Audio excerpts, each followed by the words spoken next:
നമസ്കാരം. എല്ലാവർക്കും ഗീതമ്മാസ് കിച്ചണിലേക്ക് സ്നേഹത്തോടെ സ്വാഗതം.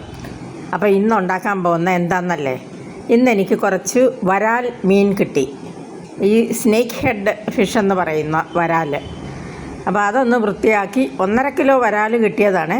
അതൊന്ന് വൃത്തിയാക്കി തലയൊക്കെ കളഞ്ഞ് വാലും തലയൊക്കെ കളഞ്ഞ് ക്ലീൻ ചെയ്തെടുത്തപ്പം 1 കിലോയ്ക്ക് മുകളിലുണ്ട്. അപ്പോൾ അതൊന്ന് അച്ചാറിടാമെന്ന് ഞാൻ വിചാരിച്ചു. ചെറിയ കഷ്ണങ്ങളാക്കി മുറുക്കി വെച്ചിരിക്കുകയാണ്. ഇനി ഇതൊന്ന് നമുക്ക് മാരിനേറ്റ് ചെയ്യണം. ഇതൊന്ന് മാരിനേറ്റ് ചെയ്യാനായിട്ട് കുറച്ച് പൊടികൾ ചേർക്കണം. അതിന് ഞാനൊരു 1.5 സ്പൂൺ മുളക് പൊടി എടുത്തിട്ടുണ്ട്. ആവശ്യത്തിന് ഉപ്പ്, ഒരു 1/2 സ്പൂൺ മഞ്ഞൾപ്പൊടി, അതുപോലെ 1/2 സ്പൂൺ കുരുമുളക് പൊടി. ഇത്രയും ചേർത്ത് നമുക്ക് ഈ മീനിലിട്ട് ഇതെല്ലാം കൂടി ഇട്ടൊന്ന് ഇളക്കി മാരിനേറ്റ് ചെയ്ത് ഒരു 1/2 മണിക്കൂർ വെക്കണം.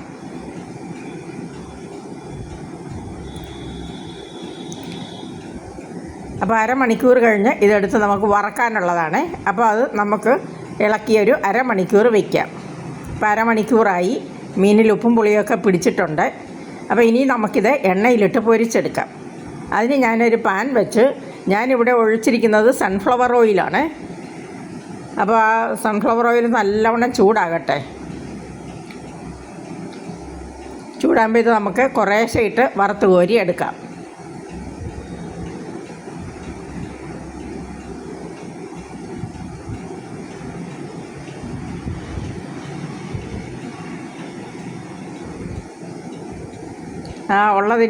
ഉള്ള മീനിൻ്റെ ഒരു 1/3 ഭാഗം ഞാനിപ്പോൾ ഇട്ടിട്ടുണ്ട്. ഇനി ഇത് ഇളക്കാതെ ഒരു 2-3 മിനിറ്റ് അങ്ങനെ തന്നെ ഇളക്കാതെ കിടന്നൊന്നും മൊരിയട്ടെ. അത് കഴിയുമ്പോൾ നമുക്ക് പതുക്കെ മറിച്ചിടാം. അല്ലാതെ കണ്ടമാനം ഇട്ട് ഇളക്കിയാൽ അതിനകത്ത് പുരട്ടിയ ആ മസാലയും മുളകും എല്ലാം എണ്ണയ്ക്കകത്ത് കലങ്ങിപ്പോകും. അതുകൊണ്ട് കുറച്ച് നേരം അനക്കാതെ വെച്ചിട്ട് വേണം പതുക്കെ ഒന്ന് ഇളക്കി കൊടുക്കാൻ. ഞാനിപ്പോൾ ഒരു ട്രിപ്പ് വറുത്ത് കോരി 2ാം ട്രിപ്പാണ് കിടക്കുന്നത്. ഒരുമാതിരി സാധാരണ നമ്മൾ മീൻ കഴിക്കാൻ വറക്കുന്ന പോലെ പോരാ. ഈ അച്ചാറിനാകുമ്പം കുറച്ചുകൂടെ കട്ടിയായിട്ട് വറക്കണം. അപ്പോൾ 2ാം ട്രിപ്പ് വറുത്ത് കഴിഞ്ഞ് ഒരു ട്രിപ്പിനൂടുണ്ട്, അതുകൂടെ വറുത്തു. എല്ലാം കൂടെ ആ പാത്രത്തിൽ അത്രയും ഉണ്ട്, മോശമല്ലാത്ത ക്വാണ്ടിറ്റി ഉണ്ട്. അപ്പോൾ ഇനി നമുക്ക് അച്ചാർ ഉണ്ടാക്കാൻ തുടങ്ങാം. അതിന് ഞാൻ ആ മൺചട്ടി വെച്ചു. ആ വറുത്ത എണ്ണ തന്നെയാണ് അതിലോട്ട് കുറച്ചൊഴിച്ചിരിക്കുന്നത്. പിന്നെ ഈ സാധാരണ നമ്മൾ നാരങ്ങ അച്ചാറും ഇതിന് ഇനി അല്പം കടുക് ഇട്ട് കൊടുത്തു. സാധാരണ നമ്മൾ നാരങ്ങ, നെല്ലിക്ക, മാങ്ങ, ലൂവിക്ക അങ്ങനെ അച്ചാറിടുമ്പോഴൊക്കെ പൊതുവേ എല്ലാവരും ഉപയോഗിക്കുന്നത് നല്ലെണ്ണയാണ്. ഞാനും നല്ലെണ്ണയാണ് ഉപയോഗിക്കുന്നത്. പക്ഷെ മീനിന് വെളിച്ചെണ്ണയോ അല്ലെങ്കിൽ സൺഫ്ലവർ ഓയിലോ ആണ് ഞാൻ ഉപയോഗിക്കുന്നത്. ഇനി നല്ലെണ്ണ ഉപയോഗിക്കുന്നുണ്ടോ എന്ന് എനിക്കറിയത്തില്ല. പക്ഷേ ഞാൻ ഇന്ന് എടുത്തിരിക്കുന്നത് സൺഫ്ലവർ ഓയിലാണ്. അപ്പോൾ കടുക് അതിനകത്ത് കിടന്ന് പൊട്ടുക. കടുക് പൊട്ടി കഴിയുമ്പം നമുക്ക് അതിനകത്തോട്ട് ഉലുവ ഇട്ട് കൊടുക്കണേ.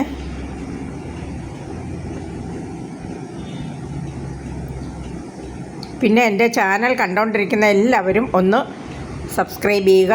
അതുപോലെ തന്നെ നിങ്ങളുടെ കമൻറ്റും ഒക്കെ ഇടുക. കാര്യം ഞാൻ പറയുന്നത് നിങ്ങൾക്ക് ക്ലിയർ ആകുന്നുണ്ടോ, ഞാൻ ഉണ്ടാക്കുന്ന ഐറ്റംസ് നിങ്ങൾ നോക്കിയിട്ട് നന്നായിട്ടുണ്ടോ എന്നൊക്കെ എനിക്കറിയാൻ ആകാംക്ഷയുണ്ട്. അതുകൊണ്ട് നിങ്ങൾ കമൻറ്റ് ഒന്ന് ഇടുക. ഞാൻ പറയുന്ന എൻ്റെ പ്രസൻറ്റേഷൻ നന്നായിട്ടുണ്ടോ എന്നുകൂടെ എനിക്കൊന്ന് അറിഞ്ഞാൽ കൊള്ളാമെന്ന് ആഗ്രഹമുണ്ട്. അതുകൊണ്ടാണ് ഉലുവ ഇട്ട് കൊടുത്തു. പിന്നെ എല്ലാവരും സബ്സ്ക്രൈബ് ചെയ്തിട്ട് ആ ബെല്ലൈക്കൺ പ്രസ് ചെയ്ത് ഓൾ ഓപ്ഷനും കൂടെ എനേബിൾ ചെയ്യണമേ. കടുകും ഉലുവയും എല്ലാം പൊട്ടി. ഇനിയും കുറച്ച് സാധനങ്ങൾ ഉണ്ട്. അതായത് പച്ചമുളക്, ഇഞ്ചി, വെളുത്തുള്ളി ഓരോന്നോരോന്നായിട്ട് ഇട്ട് കൊടുക്കാം. പച്ചമുളക്, ഇഞ്ചി, വറ്റൽമുളക് ഒരു 3-4 എണ്ണം, പിന്നെ കുറച്ച് കൂടുതൽ കറിവേപ്പില, പിന്നെ കുറച്ച് വെളുത്തുള്ളി. അങ്ങനെ അതെല്ലാം കൂടി നല്ല പോലെ ഒന്ന് മൊരിച്ചെടുക്കുക.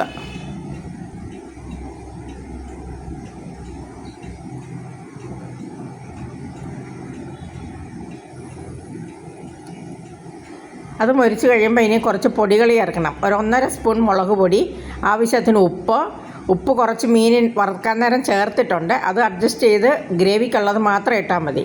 പിന്നെ ഒരല്പം കുരുമുളക് പൊടി, കായപ്പൊടി ഒരു 3/4 സ്പൂൺ വേണം. പിന്നെ മഞ്ഞൾപ്പൊടി. അത്രയും പൊടികളും കൂടെ ചേർത്ത് മൂപ്പിക്കാം.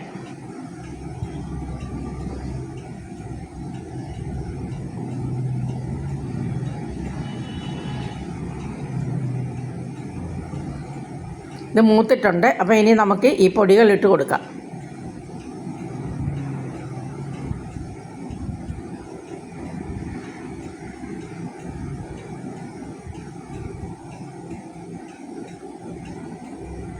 പൊടികൾ മൂത്തു. ഇനി നമുക്ക് ഈ മീനും കൂടി ഇട്ട് ഇളക്കിയെടുക്കാം.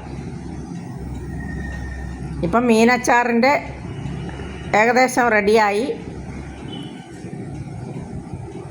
ഇനി ഇതിനകത്തെ ഒരു ലാസ്റ്റ് ഒരു സ്റ്റെപ്പും കൂടെ ഉള്ളൂ.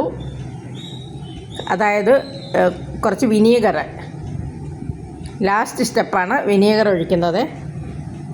വിനീഗർ ഞാൻ എടുത്തിട്ടുണ്ട്. ആ വിനീഗർ പകുതി തിളപ്പിച്ചരച്ച വെള്ളവും ബാക്കി ഈ കള്ളു വിനാഗിരിയാണ്. കാര്യം ഈ അസറ്റിക് ആസിഡിൻ്റെ വിനീഗർ അത്ര ഇവിടെ ആർക്കും അത്ര ഇഷ്ടമല്ല. അതുകൊണ്ട് കള്ളു വിനാഗിരിയാണ്. അത് പോരാത്തതുകൊണ്ട് അതിനകത്തോട്ട് കുറച്ച് പുളി കൂടുതലാണ് അതിന്. അപ്പോൾ കുറച്ച് തിളപ്പിച്ചരച്ച വെള്ളവും കൂടെ ചേർത്തിട്ടാണ് ഈ മീനിൻ്റെ കൂടെ ഒഴിച്ചിരിക്കുന്നത്. അപ്പോൾ ഇപ്പോൾ ആ വെള്ളം ഒഴിച്ചത് കൊണ്ട് കുറച്ച് ഒരുമാതിരി കറി പോലെ കിടക്കുവാണ്, ചാറുള്ള കറി പോലെ കിടക്കുവാണ്. പക്ഷേ അതൊന്നും കുഴപ്പമില്ല. കാര്യം ഈ മീനൊക്കെ നല്ല അങ്ങ് ഡ്രൈ ആയിട്ടിരിക്കുകയല്ലേ. അപ്പോൾ ആ മീനൊക്കെ ഒരുപാട് ഈ വാട്ടർ കണ്ടൻറ്റ് അബ്സോർബ് ചെയ്യും. എന്നിട്ട് മീൻ അങ്ങ് കുതിർന്ന് വീർക്കും.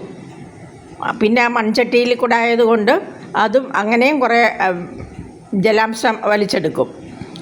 അങ്ങനെ ഒരു 2 മണിക്കൂർ കഴിയുമ്പം ഇതെല്ലാം കൂടെ നല്ല സെറ്റായിട്ട് നല്ല കട്ടിയുള്ള അച്ചാറിൻ്റെ പരുവത്തിൽ വന്നിരിക്കും.